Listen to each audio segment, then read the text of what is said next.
DPP number कौन सी थी?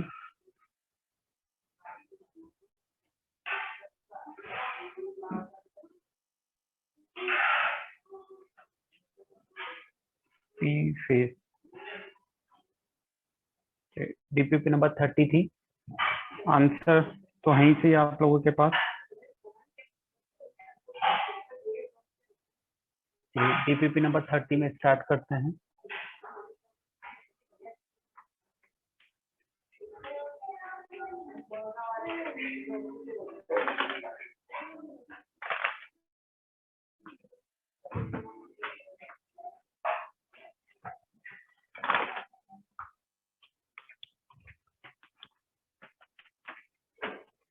DPP number 30 में बताइए बेटा।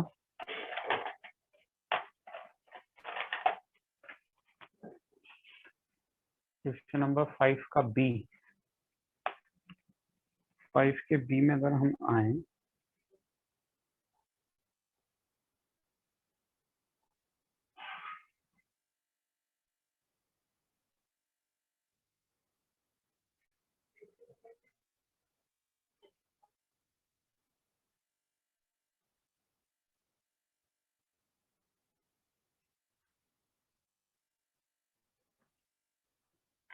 अंदर वाले की लिमिट अलग से निकालो ना, तो 1 की पावर इनफाइनाइट फॉर्म बन जाएगी ना। ये अंदर वाला अलग से 0/0 फॉर्म है, तो अंदर वाला अगर अलग से 0/0 फॉर्म है तो इसमें LH रूल लगा के इसकी लिमिट निकालोगे तो ये 1 की पावर इनफाइनाइट की फॉर्म में आना चाहिए, है ना। तो 1 की पावर इनफाइनाइट फॉर्म बन जाएगा। ठीक है, ये 5th के बी के लिए बोल रहा हूँ बताना है। चलो इसके अलावा बोलें।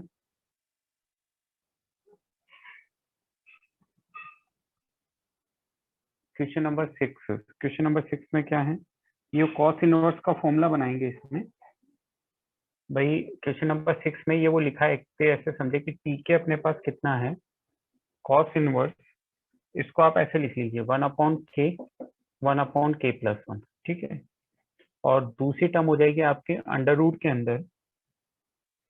अब आपका k+1 है तो k-1 बचेगा, k+2 बचेगा और k+1 बचेगा। ये आपके पास टर्म बचेगी क्योंकि रूट k+1 हो जाएगा। अब चूंकि ये कॉस इनवर्स का फॉर्मूला बनना है, तो अगर तुम इसको देखोगे तो ये कहीं ना कहीं वो बनना चाहिए √1 - 1/k, और ये बनना चाहिए तुम्हारा 1 - 1/k+1। देखो इस तरह का एडजस्टमेंट कुछ बैठ रहा है कि नहीं बैठ रहा है। तब तो ये वो बन जाएगा xy प्लस √1 - x², 1 - y²। तो फिर ये जो टी के होगा ये तुम्हारा हो जाएगा cos inverse 1/k+1 minus cos inverse 1/k। Cos inverse x minus cos inverse y का फॉर्मूला बन जाएगा यहाँ।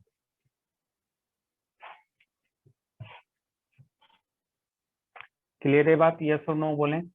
अपन ने इसको ब्रेक कर लिया, अब तो समझ में आ गया होगा। T1 से T के 2 से लेके n तक लिखेंगे, फर्स्ट टू लास्ट बच के जाएगा, बाकी सारी टर्म कैंसिलेशन में चली जाएगी। चलिए इसके अलावा कुछ हो तो बोलिए। डीपीपी नंबर 30 में और कुछ?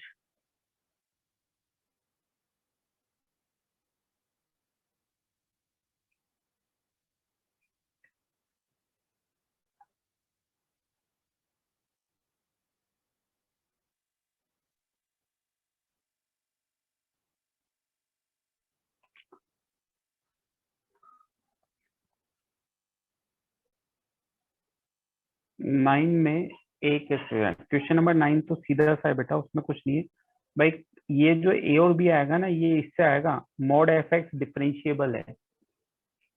तो मॉड एफ एक्स डिफरेंशिएबल है, इसका मतलब मॉड एफ एक्स को 1 पे आप कंटिन्यूस भी करो और मॉड एफ एक्स को 1 पे आप डिफरेंशिएबल भी करो, उससे आपके पास ए और बी आएगा। तो मॉड एफ एक्स 1 पे कंटिन्यूस और डिफरेंशिएबल करना पड़ेगा। तो एक्चुअली एक्स बराबर 1 पे आपका ये x+2 बन रहा है कोई लाइन। अब 1 से छोटे के लिए ये जो ग्राफ आप देखोगे, ये आपको मॉड एफ एक्स डिफरेंशिएबल चाहिए, तो ये इसके रूट तो 0 और 1 आ रहे हैं, तो ये कहीं ना कहीं, अब ये यहाँ पे 1 पे वैल्यू 3 दे रहा है और आपको मॉड एफ एक्स को कंटिन्यूस और डिफरेंशिएबल देना है। तो दो ऑप्शन हो सकते हैं ना, कि या तो ये ग्राफ ऐसा कुछ बन रहा होगा भाई, इसके रूट तो 0 और 1 पे आएंगे और ये 3 यूनिट ऊपर शिफ्ट होगा या ऐसा कुछ बनेगा, मान लो यहाँ पे वैल्यू आ रही होगी तो आपको ये वाला पोर्शन लेना पड़ेगा, क्योंकि अगर आप ये वाला लोगे तो ये क्या होगा, मोड लगने के बाद शिफ्ट होगा और ये कंटिन्यूस तो डिफरेंशिएबल बना देगा। तो वो आपको ये समझ में आएगा कि यार a -1 लेना पड़ेगा और b आपको कितना लेना पड़ेगा, -3 लेना पड़ेगा। ये इस तरह का कर्व बनना चाहिए, x(-1 -3)। तो फिर जब ये ऊपर जाएगा तो इसको मिल जाएगा और ये कंटिन्यूस और डिफरेंशिएबल बन जाएगा। तो a और b जो निकलेंगे ना वो मॉड की वजह से निकलेंगे।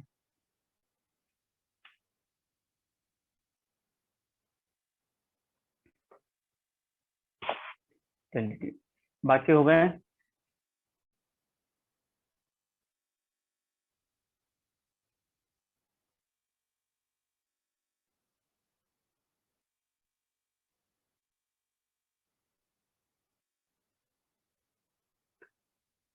क्वेश्चन नंबर 1 भी, क्वेश्चन नंबर 1 में क्या है, ए पी ए बी। अरे क्वेश्चन नंबर 1 में तो ये प्रूव करना पड़ेगा तुम्हें, एक्चुअली ये डायरेक्ट नहीं आएगा, थ्योरेटिकल प्रूफ है कि वो आपको प्रूव करके ही देखना पड़ेगा कि a(x1) y1 ले लो, b(x2) y2 ले लो, c(x3) y3 ले लो। तो फिर उसके बाद वो प्रूव करेंगे तभी जाके ये आएगा, डायरेक्ट नहीं आएगा कि भाई a आपने x1 y1 ले लिया, b आपने x2 y2 ले लिया और c आपने x3 y3 ले लिया। अब आप जैसे ये a into P A square plus b into P B square और c into P C square को सोल्व करेंगे तो p आप कोई सी भी ले लीजिए, x, y ले लें, x, y ले लो। तो पी एक्स, y लोगे तो ये वो चीज बन जाएगी a इंटू x-(-x1) का होल स्क्वायर प्लस y-(-y1) का whole square plus b into plus c into. तो फिर जैसे आप इसको सेपरेट करना पड़ेगा, थोड़ा सा इसको टर्म को हमें एडजस्ट करना पड़ेगा। तो टर्म को एडजस्ट करोगे तो ये बनेगा जैसे a plus B plus C के साथ तुम्हारा बन गया x square minus y square भी हालांकि बन जाएगा। फिर 2 की टर्म बनेगी 2 ax1 plus by1 ax1 plus bx2 plus cx3। एक टर्म ये बनेगी, प्लस का टर्म बनेगी तुम्हारा कितना, ax1 square plus bx2 square plus cx3 square. ये टर्म तो ए वाली बनेगी।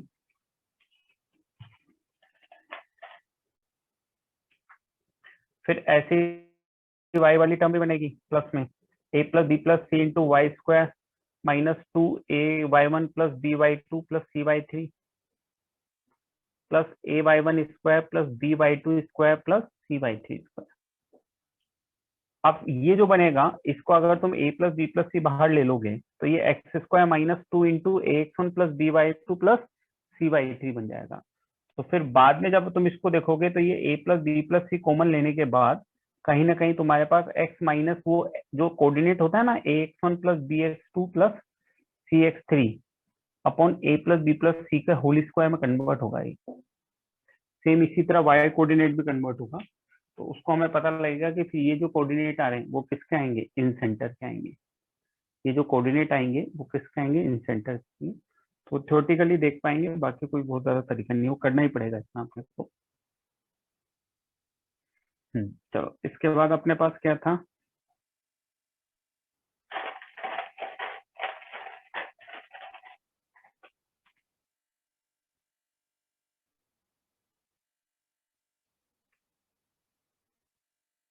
इसके बाद एनसीईआरटी में था 10.3। एनसीईआरटी में आओ 10.3 में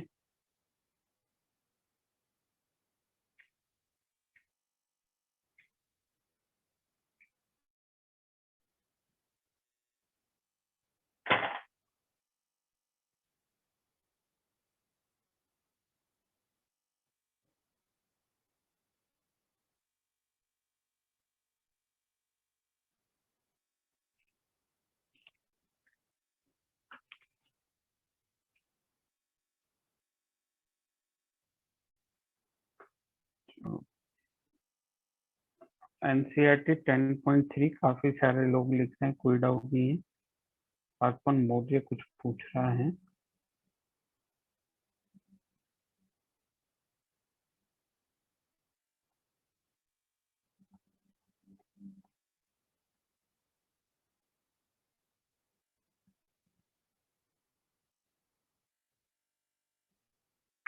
show that the question number 17 show that the vector this form the vertices of a right angle triangle.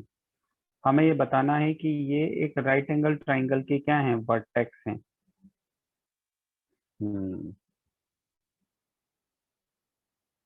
तो एक तो ये बता दो कि दो वेक्टर का सम तीसरे के बराबर है, तो इसका मतलब ट्राइंगल बनाएंगे। और राइट एंगल कैसे प्रूव करोगे, कोई भी दो परपेंडिकुलर होंगे तो ट्राइंगल राइट एंगल हो जाएगा। दोनों चीजें बता दो भाई। दो वेक्टर का सम अगर तीसरे के बराबर आ गया तो इसका मतलब क्या होगा कि ये क्या हो जाएंगे, ट्राइंगल लॉ को फॉलो करते हैं तो मतलब ट्राइंगल बना रहे हैं। हाँ, और एक तो ये चीज होगी, और दूसरा ये है कि आपको राइट एंगल बताना है, तो कोई से भी दो परपेंडिकुलर अगर आपने बता दी है, ये पोजीशन वेक्टर है ना। हाँ, तो दो वेक्टर निकाल लो a b dot b c, या पोजीशन वेक्टर हैं तो आप डिस्टेंस से भी बता सकते हो, क्योंकि ये तो पोजीशन वेक्टर ही तो है वर्टेक्स के। तो आप डिस्टेंस से भी बता सकते हो, पाइथागोरस थ्योरम जो होती है ना, this square plus this square equals to this square, से बता सकते हो। चलिए बाकी हो गए, तो आगे बढ़े। चलो ठीक है।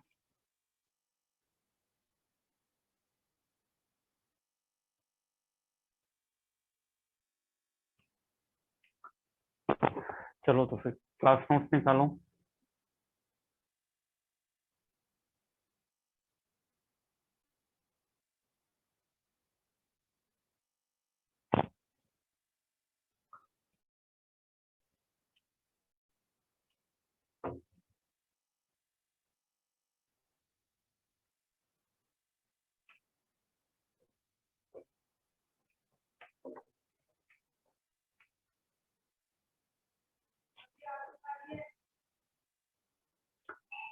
चलिए, तो अपन क्रॉस प्रोडक्ट पढ़ रहे थे, और क्रॉस प्रोडक्ट में अपन ने कितने क्वेश्चन कर लिए थे, लगभग 6 क्वेश्चन मुझे याद आ रहा है अपन ने कर लिए थे शायद। क्वेश्चन नंबर 6 तक हम पहुंच गए थे, और क्वेश्चन नंबर 6 में हमने जो चीज कर ली थी, एक सवाल अधूरा था एरिया ऑफ पैरेललोग्राम वाला। कर लिया कि वो एरिया ऑफ पैरेललोग्राम वाला? चलिए ठीक है।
चलिए पैरेललोग्राम वाला क्वेश्चन मैं बता देता हूँ एक बार। देखिए, दो तरीके से हम पैरेललोग्राम वाले सवाल को कर सकते हैं, है ना। एक तरीका तो आप ऐसे समझें कि आपको ये एबीसीडी पता था, एबीसीडी, और दो डायगोनल आपको दिए हुए थे, है ना। एक डायगोनल आपको जो भी दिया था, अब आप चाहें तो इसको जैसे आपने ओरिजिन ले लिया, ये बी ले लिया और ये डी ले लिया। तो अब देखो, एक तरीका तो आपके पास वो भी है कि जो डायगोनल दिए हुए हैं, तो आप एरिया ऑफ क्वाड्रिलेटरल से भी निकाल सकते हैं, क्योंकि जो पैरेललोग्राम क्वाड्रिलेटर का फॉर्मूला है तो वो पैरेललोग्राम के लिए तो वैलिड होगा, लेकिन जो पैरेललोग्राम का फॉर्मूला है वो क्वाड्रिलेटर के लिए वैलिड नहीं होगा। तो अगर आप एरिया ऑफ क्वाड्रिलेटरल से जाएंगे,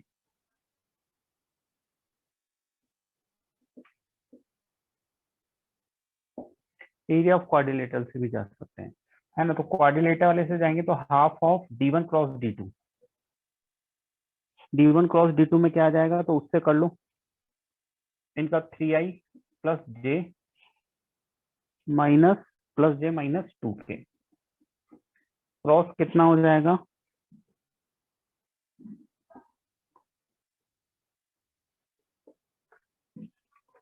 है ना। तो इससे आ रहा होगा, इससे करा कुछ लोगों ने आंसर, यस और नो बताएं। हाँ ये कल वाला लास्ट क्वेश्चन ही है भाई, है ना। और दूसरा एक तरीका क्या हो सकता है, दूसरा एक तरीका आपके पास क्या हो सकता था, हाँ दूसरा तरीका आपके पास ये हो सकता था कि आपको पता है कि दो डायगोनल में से एक डायगोनल को आप बी माइनस डी समझ लो, और एक डायगोनल को आप बी प्लस डी समझ लो। भाई डायगोनल ही तो है ये। तो इससे आपके पास एक तो जैसे ऐड करोगे आप तो b vector, two b vector आ जाएगा 2i माइनस जे माइनस 3k, और आपके पास डी वेक्टर भी आ जाएगा। डी वेक्टर कितना होगा आपके पास, दिस माइनस बी, तो माइनस का आई माइनस के 2j और माइनस के सही लिखा मैंने, B D minus B, D minus B, minus minus minus, ठीक है, ये आपके पास दिया गया। तो आप एरिया, एरिया ऑफ पैरेललोग्राम, तो वो आप किससे निकाल लो, मॉड बी क्रॉस डी से निकाल लो। और मेरे ख्याल से दोनों से आंसर सेम आना चाहिए। अब आप बताएं, इससे भी किया था क्या किसी ने, सेकेंड मेथड से भी किया था किसी ने, यस और नो में बोले। हाँ ठीक है, तो दोनों से आंसर अपने पास 5√3 आ रहा है, ठीक है, जिसने दोनों से किया वो अच्छी बात है, वेरी गुड। तो आप दोनों से कर लीजिए, दोनों से फाइनल आंसर आ रहा है 5√3, करेक्ट है, फाइनल आंसर 5√3 ही आ रहा है।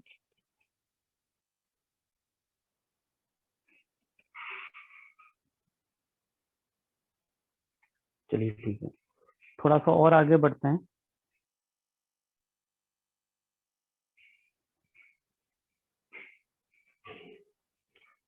नेक्स्ट क्वेश्चन लिखते हैं, for any vector I, for any vector A, for any vector A, any vector a, prove that, for any vector a, prove that, first part, first part, a dot I into I vector plus a dot j into j vector plus a dot k into k vector बराबर है a vector, ठीक है। और दूसरा है आपके पास a cross i का square plus a cross j का square plus a cross k का स्क्वायर, a क्रॉस k का स्क्वायर इक्वल्स टू है 2a स्क्वायर, इक्वल्स टू है 2a स्क्वायर। चलिए चलिए, कंपोनेंट में लेट करके आपको करना पड़ेगा, ठीक है, मैं थोड़ी सी शुरुआत दे देता हूँ। ए वेक्टर को आपने ले लिया a1i plus a2j plus a3j। चलिए करिए इसको फटाफट।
हो गए बेटा दोनों? दोनों हो गए सबके? नहीं, कोई ऐसा जिसके नहीं हुए हों तो मैं सोल्व करूं, और सबके हो गए हों तो ठीक है। चलिए अब मैं एक अगला सवाल और लिख देता हूं, तो मैं जब तक इसको कर रहा हूं बाकी लोग अगले सवाल को करें। चलिए सेकंड वाला नहीं हुआ, ठीक है सेकंड वाले को देखते हैं। तो सेकंड वाले में वही ए क्रॉस आई निकालो बेटा। ए क्रॉस आई निकालोगे तुम तो यहाँ से नजर आ ही रहा है ए क्रॉस आई कितना होगा। ए क्रॉस आई करोगे तो आई क्रॉस आई तो 0 हो जाएगा। जे क्रॉस आई, जे क्रॉस आई माइनस के हो जाएगा। और के क्रॉस आई आपका कितना हो जाएगा, जे हो जाएगा। ये हो जाएगा आपका। अब आपको मान लीजिए ए क्रॉस आई का स्क्वायर निकालना है, तो मैंने पहले भी कहा कि इस स्क्वायर का मतलब क्या होगा, ए क्रॉस आई का डॉट प्रोडक्ट होगा किसके साथ, ए क्रॉस आई के साथ। ये इसका मतलब होगा। तो आप जब इसका इसी के साथ डॉट प्रोडक्ट करोगे तो वो बेटा a three square plus a two square आ जाएगा आपके पास। तो अगर आपको इसका सम निकालना है, इसका सम निकालना है किसका, इसका ए क्रॉस आई, ए क्रॉस जे और ए क्रॉस के का सम, तो ये आपके पास हो जाएगा जैसे ये हो गया a three square plus a two square. ये आप निकालोगे तो ये आएगा a one square plus a three square, और ये आपके पास आएगा a one square plus a two square. तो हो जाएगा twice of a one square plus a two square plus a three square. तो कितना हो जाएगा, टू ए स्क्वायर नहीं हो जाएगा। मैंने कहा था ए स्क्वायर लिखें, मोड ए स्क्वायर लिखें, 8 लिखें, एक ही चीज है। यस और नो बोलें।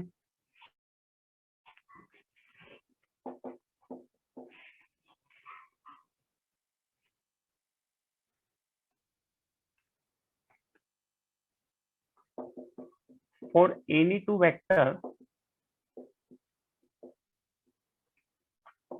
A and B, prove that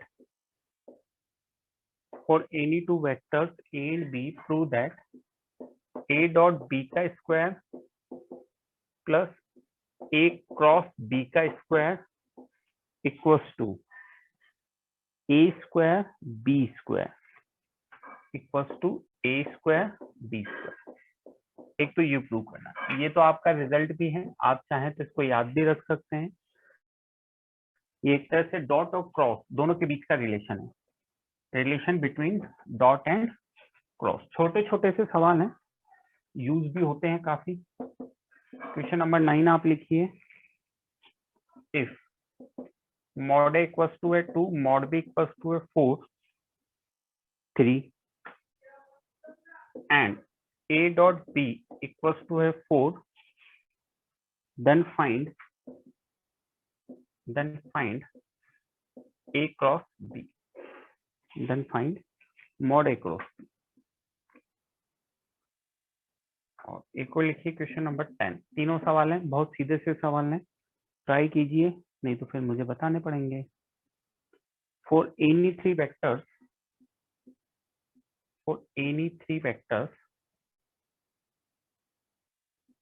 a b and c, find value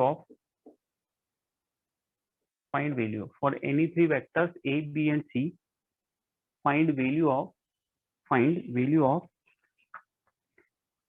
a cross b plus c plus b cross c plus a plus c cross a plus b। चलिए करिए बेटा, तीनों आसान सवाल है, अच्छे सवाल है, छोटे छोटे सवाल हैं, प्रैक्टिस के हिसाब से हैं। करिए a for any three vectors a b and c, find value of a cross b plus c, b cross c plus a, c cross a plus b।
चलिए 1 बाय 1 बात करते हैं तीनों की। पहले वाला तो बड़ी आसानी से प्रूव हो ही गया होगा, है ना भाई। ये अपन जानते हैं कितना होता है, ए डॉट बी का स्क्वायर, ये आपका होगा मॉड ए square mod B square cos square theta. ये हो जाएगा आपका मॉड ए square mod B square sine square theta, और मॉड ए स्क्वायर मॉड बी स्क्वायर आपका बाहर अंदर sine square theta plus cos square theta. तो ये 1 हो गया, तो कितना आ गया मॉड ए स्क्वायर मॉड बी स्क्वायर। और जैसा मैंने कहा ये याद भी रखें, ये कहीं ना कहीं डॉट और क्रॉस के बीच का क्या है, रिलेशन। अब जैसे मान लीजिए हमें इस सवाल को करना है, पहला हो गया सबका, रफ भी कर दो, इसको हटा दो बोर्ड पे से, इस पहले वाले को, क्वेश्चन नंबर 8 को।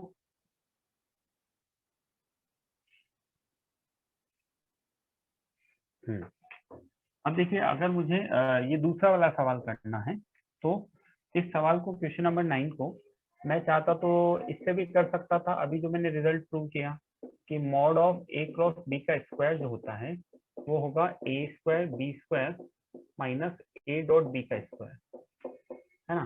तो अगर मैं इससे जाऊं तो मॉड ए square 9 mod B square 4 minus 4 का स्क्वायर, तो ये कितना आ गया 20। तो मॉड ए क्रॉस बी ये आ गया आपका बेटा 2√5। यस और नो, इसका आंसर 2√5 आ रहा है सबका,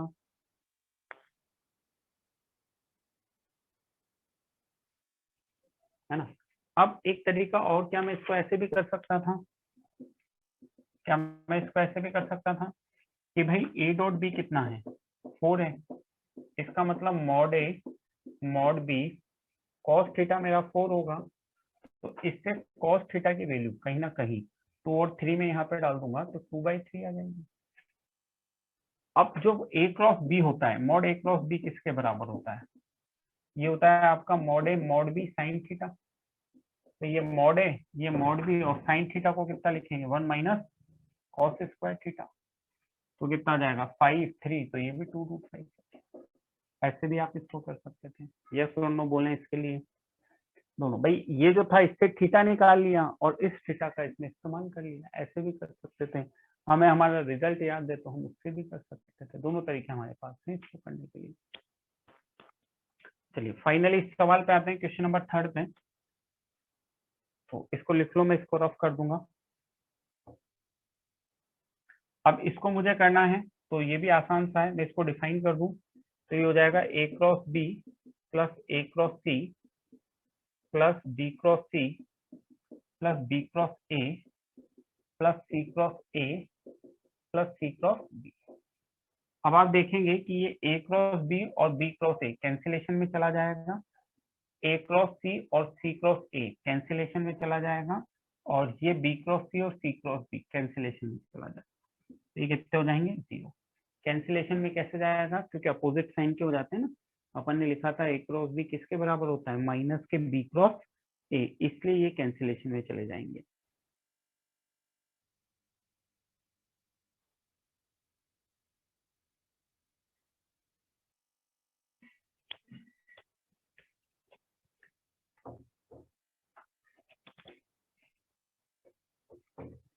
अगले सवाल पे आते हैं।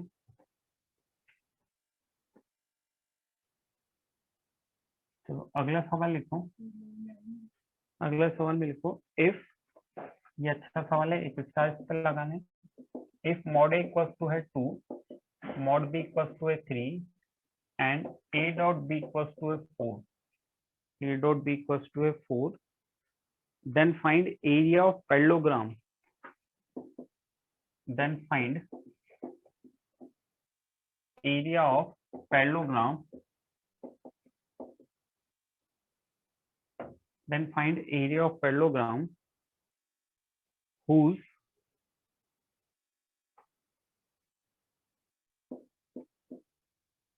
area of parallelogram whose adjacent sides are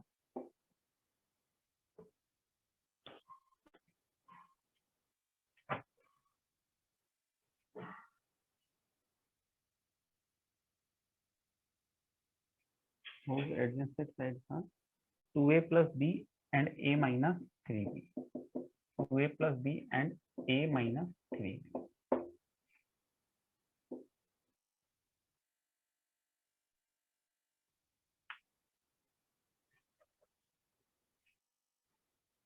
अरे वाह, ये बहुत कम टैलेंटेड बच्चा है हमारे पास।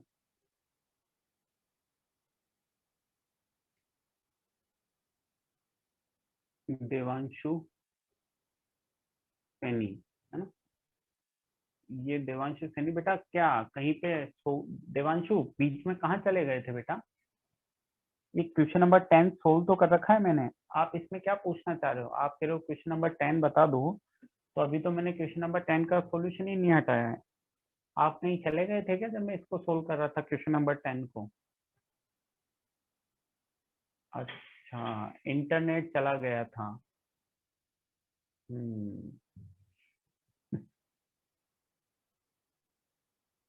ये क्वेश्चन नंबर 10 का ही सॉल्यूशन है। ये डिस्ट्रीब्यूशन लॉ लगा दिया और फिर मैंने बताया कि बी क्रॉस ए, चूंकि बी क्रॉस ए माइनस के ए क्रॉस बी होता है, तो इससे ये कैंसिल, इससे ये कैंसिल और इससे ये कैंसिल, ये आपस में माइनस होके कैंसिलेशन में चले गए और कितना आ गया? 0 आ गया।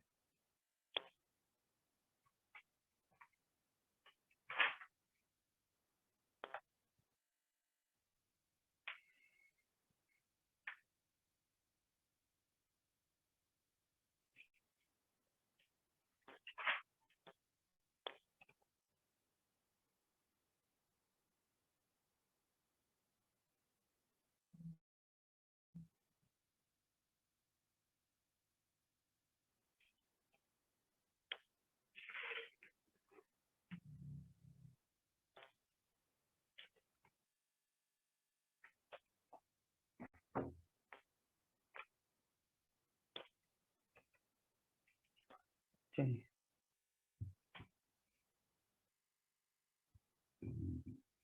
एरिया ऑफ पैरेललोग्राम हमें निकालना है।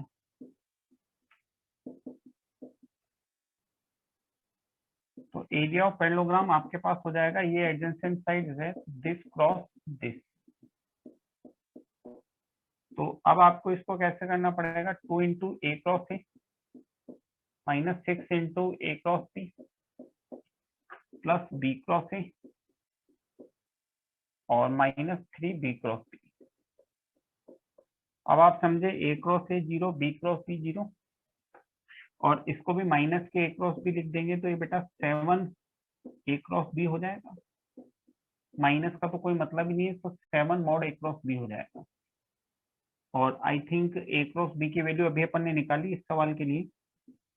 आप चाहें तो इसको ऐसे भी लिख सकते हैं, a square b square minus a dot B का। फाइनल आंसर आ गया आपके पास 14√5।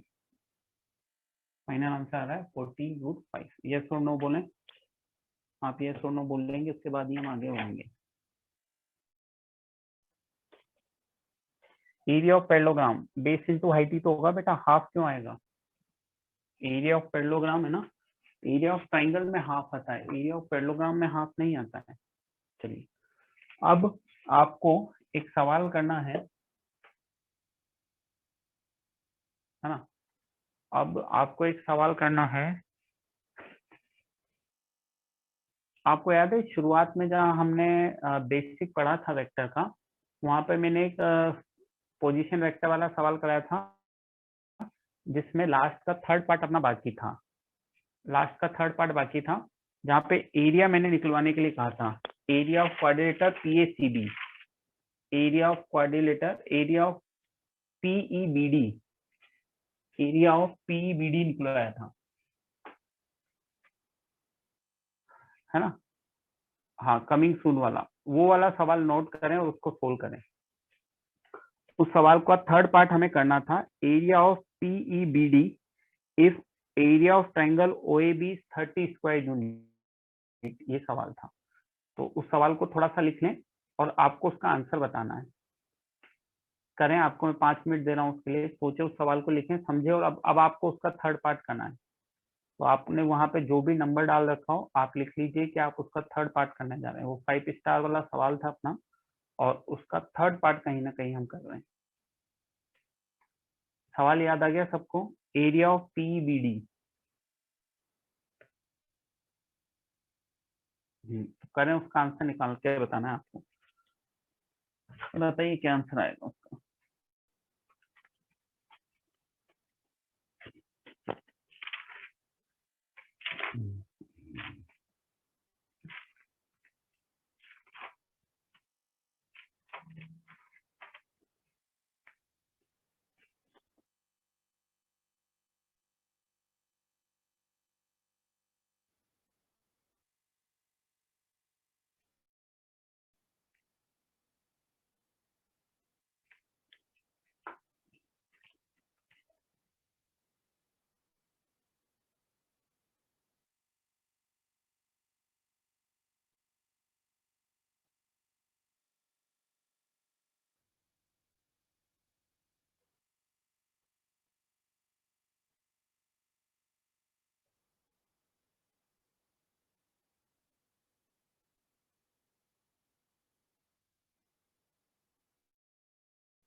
आंसर बताइए कितना आ रहा है, अगर किसी का हो गया हो तो।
आया, आंसर आया।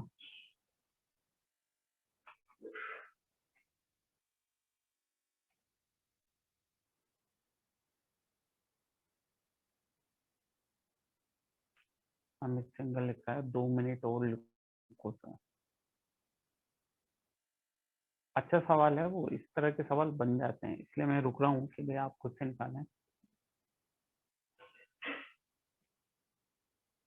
कोई लिख रहा है 7/60, कोई लिख रहा है 420।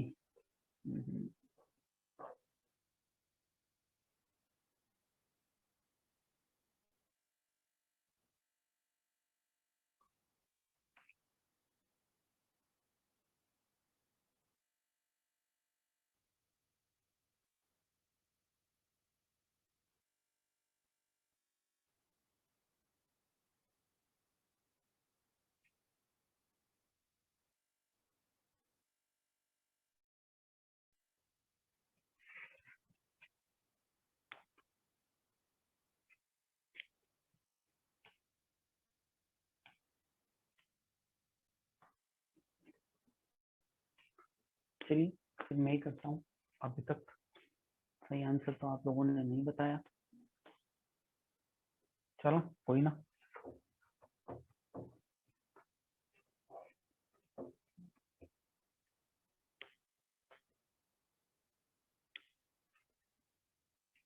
क्वेश्चन था अपने पास, क्वेश्चन नंबर जो भी आपने उसको डाला हो, है ना।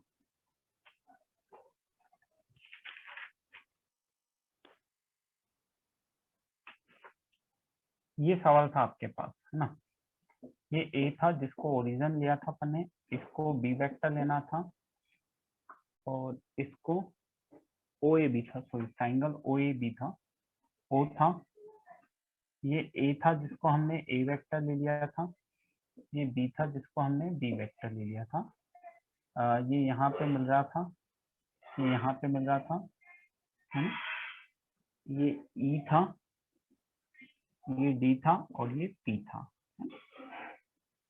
इसके पोजीशन वेक्टर b/2 थे, डी के पोजीशन पे वेक्टर थे अपने पास 2b प्लस a/3, और पी के पोजीशन वेक्टर हमने निकाल लिए थे। पी के पोजीशन वेक्टर आए थे 2b प्लस a/5।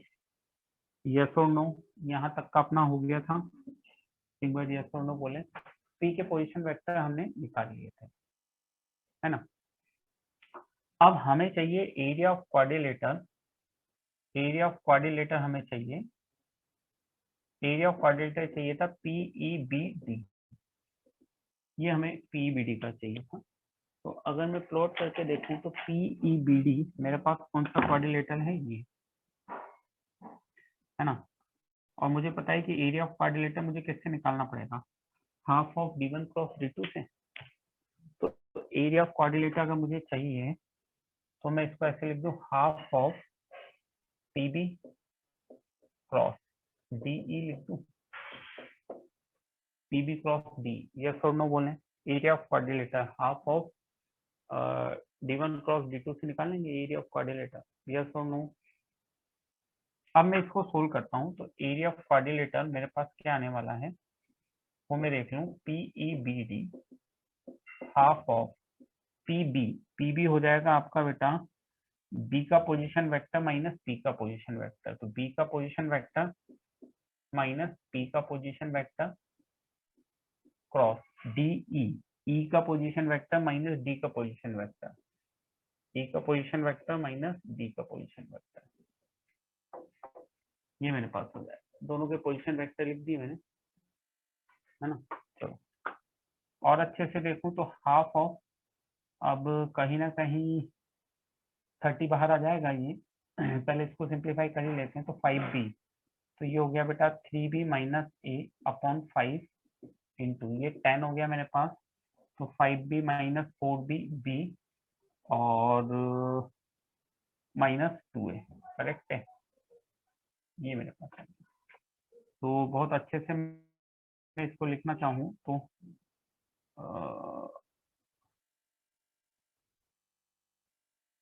मैंने कुछ गलत लिख दिया, यहाँ पे 3 है ये, तो 3 होगा तो ये 6 होगा, 3b माइनस 4b माइनस से b और माइनस से 2a, ये बनेगा, हाँ ठीक है। तो ये 30 हो गया ये, और अच्छे से लिखूं तो ये हो गया a minus 3b into 2a plus b। तो वही a क्रॉस ए 0 6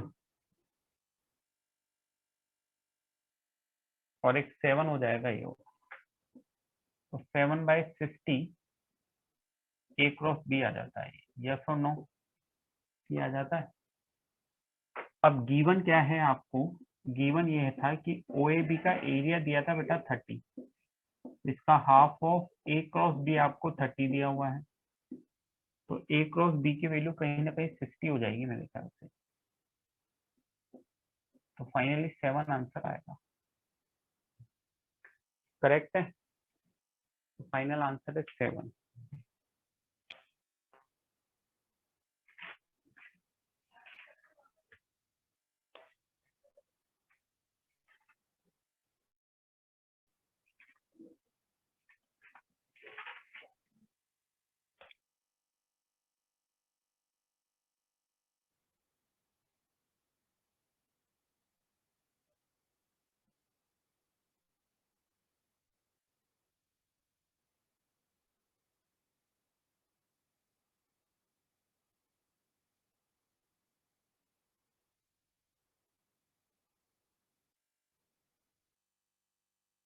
हो गया बेटा, हो गया हो तो डन बोले।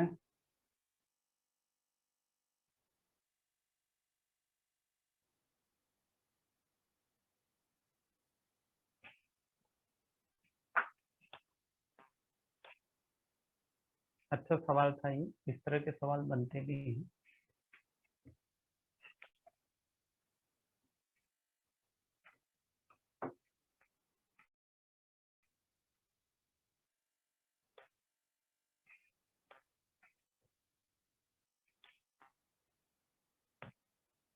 चलो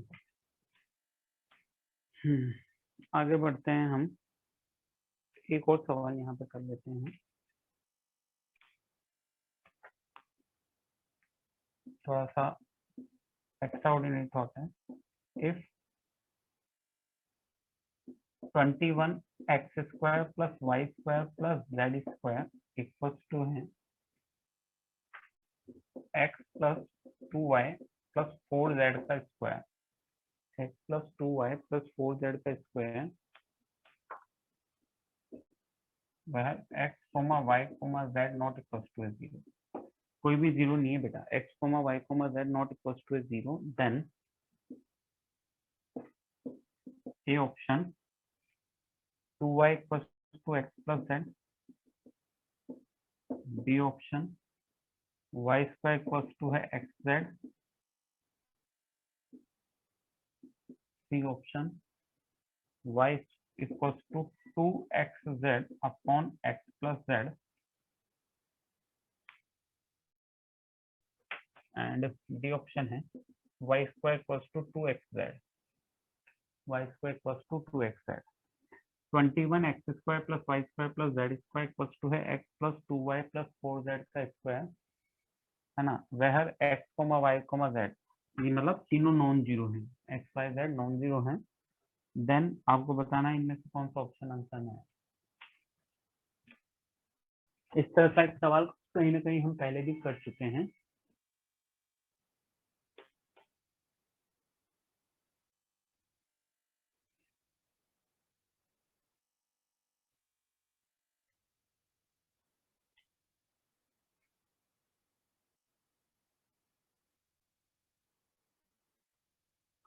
इसमें जो थॉट लगेगी वो हमने पहले कहीं ना कहीं करी है ना, इसमें जो थॉट लगेगी वो पहले कहीं ना कहीं हमने करी है। आपको सोचना है कि क्या है वो थॉट, उसी थॉट पर बेस्ड सवाल है।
हुआ बेटा, आया कुछ दिमाग में थोड़ा बहुत?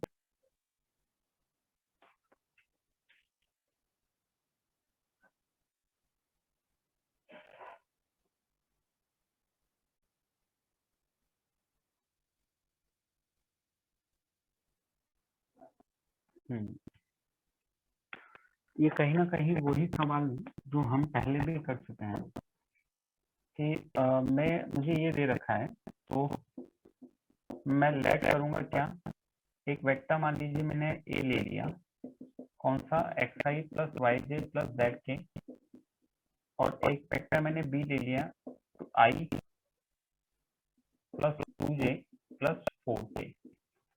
तो कहीं ना कहीं गिवन क्या है, गिवन जो है ना वो गिवन टर्म बन जाएगी तुम्हारी mod A square mod B square equals to A dot B का स्क्वायर। यस और नो, ये टर्म बन जाएगी कि नहीं बन जाएगी? तो जो गिवन है वो ये लिखा हुआ है, अगर मैं इसको ए वेक्टर इसको बी वेक्टर लूँ तो जो गिवन है वो ये लिखा हुआ है। एक बार इस पर यस और नो बोलें, गिवन ये चीज लिखी हुई है।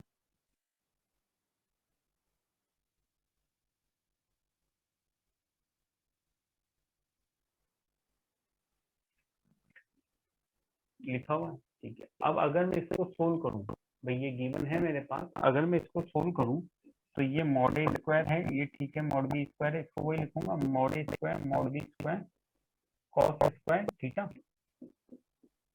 तो cos square theta equals to 1, theta equals to 0 pi. इसका मतलब ये ए और बी क्या होने वाले हैं, पैरेलल। ए और बी क्या होने वाले हैं, पैरेलल वेक्टर। और अगर ए और बी पैरेलल वेक्टर हैं तो ये कंपोनेंट बराबर होंगे। तो आप ऐसे समझ लीजिए ए बराबर कितना हो जाएगा, लैम्डा बी हो जाएगा। आप ऐसे भी लिख सकते हैं कि एक्स बराबर लैम्डा, वाई बराबर 2 लैम्डा और जेड बराबर 4 लैम्डा। या मैं ऐसे भी लिख सकता हूँ x upon 1 y upon 2 z upon 4 बराबर लैम्डा। अब ऑप्शन से चेक कर लो क्या आएगा क्या नहीं आएगा, ए आएगा, बी आएगा, सी आएगा, डी आएगा। वो हम बड़ी आसानी से ऑप्शन से चेक कर सकते हैं। ए आएगा, बी, सी, डी, कोई भी ऑप्शन से हम चेक कर सकते हैं। अब हो गया तो डन बोलेंगे, तब हम आगे बढ़ेंगे।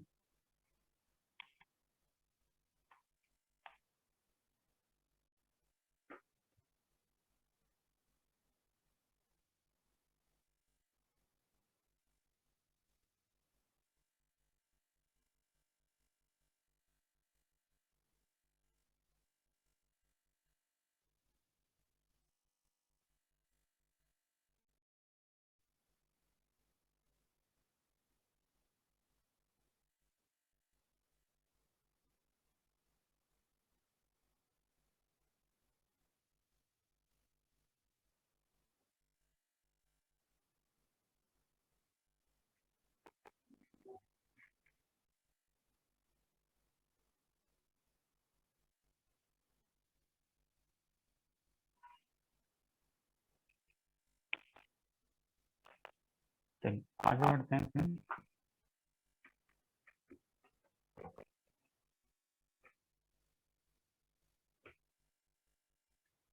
इसके बाद हमें अगली चीज पढ़नी बेटा स्केलर ट्रिपल प्रोडक्ट।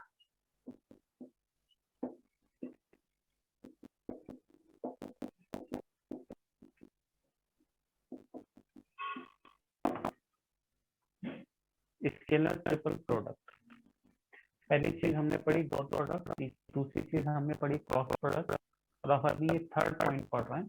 आप चाहे तो पॉइंट मार्किंग भी कर सकते हैं। पहला पॉइंट आप डालिए डॉट प्रोडक्ट पे, दूसरा आप डालिए क्रॉस प्रोडक्ट पे, और तीसरा अब हमारे स्केलर ट्रिपल प्रोडक्ट, तीसरा अब हमारे scalar triple product, dot product, cross product, और अब हम आते हैं स्केलर ट्रिपल प्रोडक्ट। तो इसमें लिखिए स्केलर ट्रिपल प्रोडक्ट में scalar product of a vector with vector product of two vector, scalar product of a vector with vector product of two vector with vector product of two vectors is called STP. STP मतलब scalar triple product is called STP. Scalar product of a vector with vector product of two vectors is called scalar triple product and denoted by,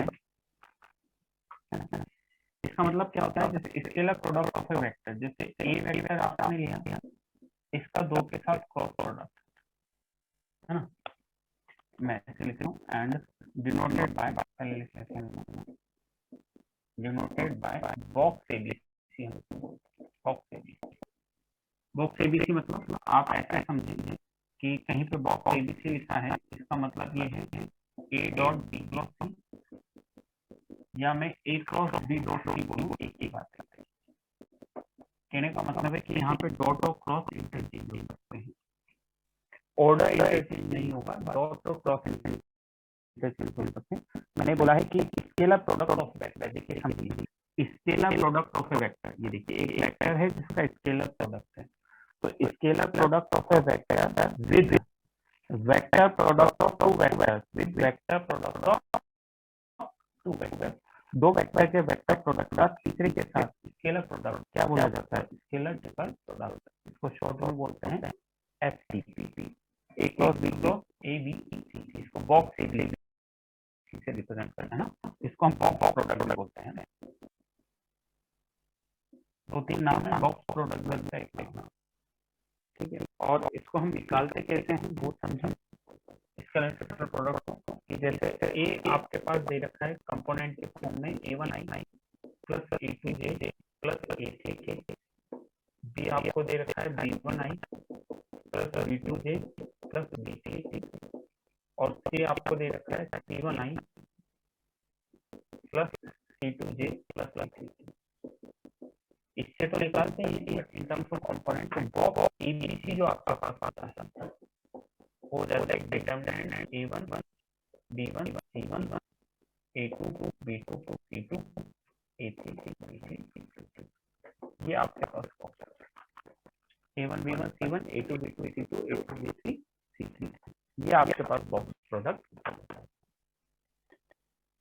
determinant है।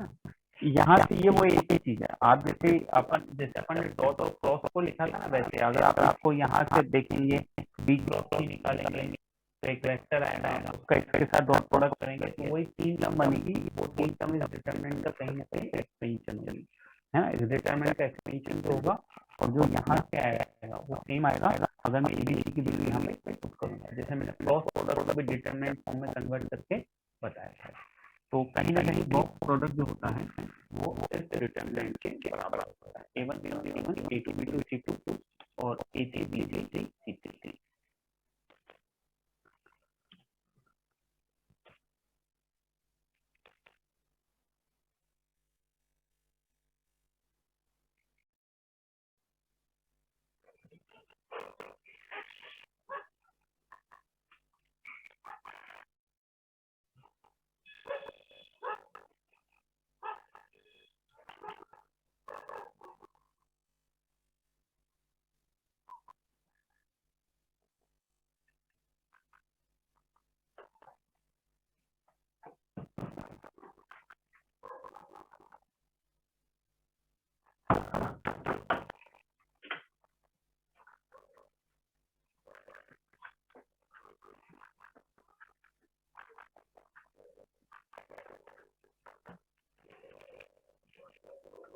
देखिए आप बोले बेटा,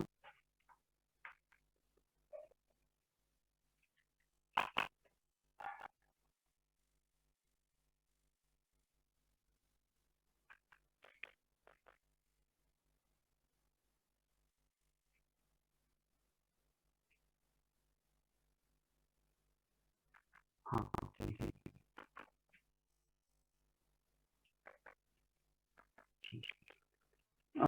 अब चूंकि हम देख रहे हैं कि एक डिटरमिनेंट को रिप्रेजेंट करता है तो उसमें डिटरमिनेंट वाली भी कई सारी प्रॉपर्टी लगती है, क्योंकि एक डिटरमिनेंट को रिप्रेजेंट करता है तो है ना, तो इसमें डिटरमिनेंट वाली काफी सारी प्रॉपर्टीज होती हैं, डिटरमिनेंट वाली काफी सारी प्रॉपर्टीज होती हैं। कौन कौन सी प्रॉपर्टीज होती है ध्यान से देखिए, जैसे आपने पढ़ा होगा कि डिटरमिनेंट में अगर कोई भी दो रो सेम हो जाता है तो डिटरमिनेंट की वैल्यू क्या होती है, जीरो होती है, ये दोनों बोलेंगे। डिटरमिनेंट की अगर कोई सी भी दो रो सेम होती है तो डिटरमिनेंट की वैल्यू क्या होगा, जीरो। तो अगर वो में कोई सी भी दो वेक्टर सेम है, वो में अगर कोई सी भी दो वेक्टर सेम होंगे तो इस बॉक्स की वैल्यू क्या होगी, क्यों, क्योंकि दो वेक्टर यहाँ पे सेम है, इसका मतलब डिटरमिनेंट की दो रो सेम है और डिटरमिनेंट की दो रो सेम है तो इसकी वैल्यू क्या होगी, सही सही। दूसरा डिटरमिनेंट में ये प्रॉपर्टी थी कि अगर डिटरमिनेंट में आप कोई भी दो इंटरचेंज कर देते हैं, डिटरमिनेंट में अगर आप कोई भी दो इंटरचेंज कर देते हैं तो डिटरमिनेंट की वैल्यू नेगेटिव हो जाती है। तो अगर यहाँ पे आप कोई भी दो वेक्टर का ऑर्डर चेंज कर देंगे तो उसकी वैल्यू क्या हो जाएगी, उसकी वैल्यू क्या हो जाएगी। तो आप इंटरचेंज कर सकते हैं पर इंटरचेंज के साथ आपका लिखा, लेकिन आप ऐसे सुनिए, अगर मैं बात कर रहा हूँ box of ABC, box of BPA, box of CABC, ये तीनों बराबर तो बराबर होंगे, क्योंकि अगर एबीसी का बीपीए से साइकिल के है तो आपको दो बार इंटरचेंज करना पड़ेगा। अगर ये लाना है तो आपको दो इंटरचेंज करने पड़ेंगे और दो इंटरचेंज करोगे तो महीना कितना हो जाएगा, प्लस प्लस ये प्रॉब्लम बोलेंगे यहाँ पे प्लस प्लस प्रॉब्लम, ये प्रॉब्लम बोलेंगे इसके लिए फिर अपन आगे करेंगे।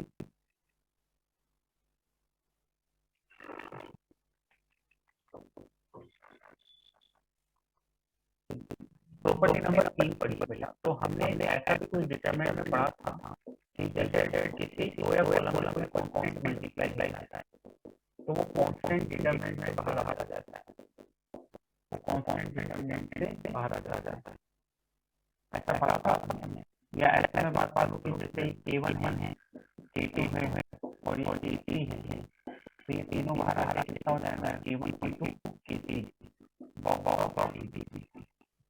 या तो नो ये वाली प्रॉपर्टी कांस्टेंट जो बाहर आ जाता है कि जिसको अपना डिटरमिनेंट से के बाहर आता है A बाहर आ जाता है, ये वाली प्रॉपर्टी।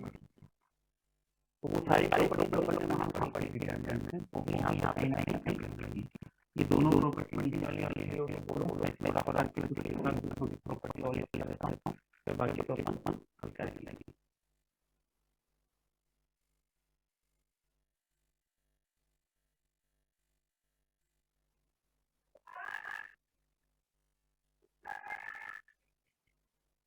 सेकंड वाले केवल दो बार वालों जैसे आपने ये लिखा ये लिखा अब जैसे मान लीजिए आप अगर BCA बनाना चाहते हैं इन दोनों को वापस इंटरचेंज करो, तो अगर आप इन दोनों को वापस इंटरचेंज करोगे, इन दोनों को इंटरचेंज करोगे तो ये माइनस के BCA बनेगा ना, माइनस प्लस हो जाएगा BCA बराबर, ये मैंने बोला।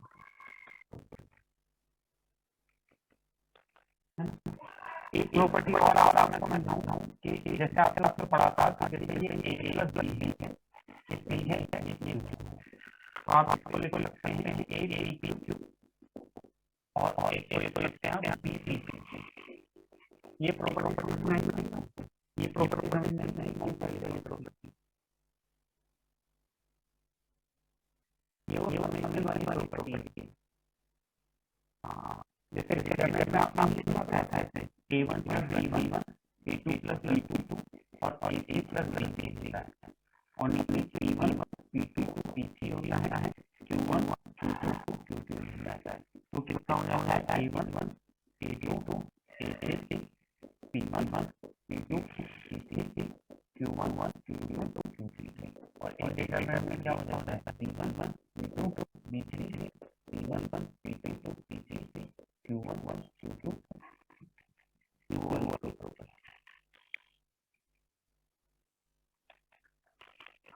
एक डिटरमिनेंट में दो डिटरमिनेंट हम क्यों कर रहे हैं, तो डिटरमिनेंट कहीं ना कहीं बहुत मतलब तो जो प्रॉपर्टी डिटरमिनेंट में पड़ी है वही प्रॉपर्टी हम इसमें कन्वर्ट करते हैं, कन्वर्ट करते हैं। तो ये वही एक प्रॉपर्टी और इसमें मतलब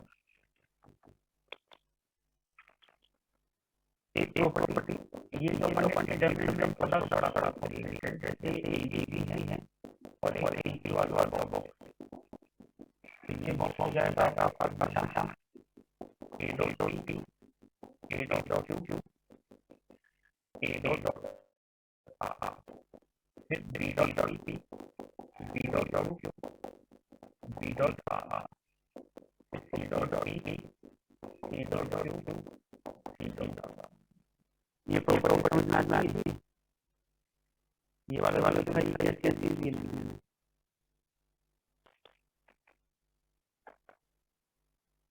ये वो है product of two determinant, product of two determinant, this is one determinant two determinant दोनों प्रोडक्ट एक डिटरमिनेंट रहता है ना, फर्स्ट ऑफ सेकंड ये प्रोडक्ट ऑफ डिटरमिनेंट, तो ये रिलेटेड कुछ प्रॉपर्टी है जो अपन को किया गया है। अब इसका जो ज्योमेट्रिकल मीनिंग बहुत इसका जो ज्योमेट्रिकल मीनिंग बहुत अब आप समझिए कला करके क्या है। देखिए जो एनसीईआरटी है एक बात कि एनसीईआरटी में जो वेक्टर है वो आपको क्रॉस प्रोडक्ट कीजिए, आपको क्रॉस प्रोडक्ट का ही एनसीईआरटी के लिए माना जाता है। एनसीईआरटी के लिए भी अगर मैं शुरुआत में पढ़ा तो आपको क्रॉस प्रोडक्ट का वेक्टर करना पड़ेगा। ये जो अपन है वो बॉक्स ये एनसीईआरटी में नहीं है और जो भी पढ़ने लगे वेक्टर प्रोडक्ट वो एनसीईआरटी में नहीं है ना, लेकिन ये इम्पोर्टेंट है बॉक्स अपना भी बट एनसीईआरटी में तो कला वो भी क्या हुई थी आप एन लीजिए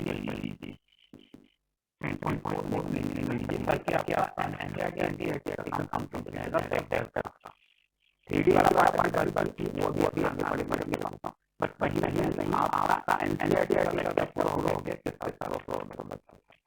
मैं क्या करता है पूरा फ्लोर तक ये होगा एनसीईआरटी में।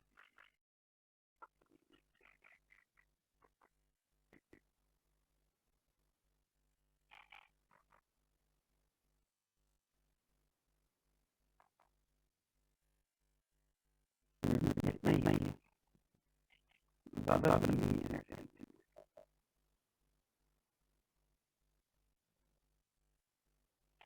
हाँ अभी नहीं 10.4 नहीं है एनसीईआरटी 10.4 नहीं है, इसकी फड़ी है ताकि कहीं ना कहीं अपना वेक्टर काम पूरा हो जाएगा। 10.4 नहीं है ये आप करिए, कल से अपन इशू हल करेंगे। तो आज 10.4 नहीं है छोटे छोटे सवाल है, तो 10.4 नहीं है जब देख जाएगा कल से अपन वर्कशीट लेना शुरू करेंगे।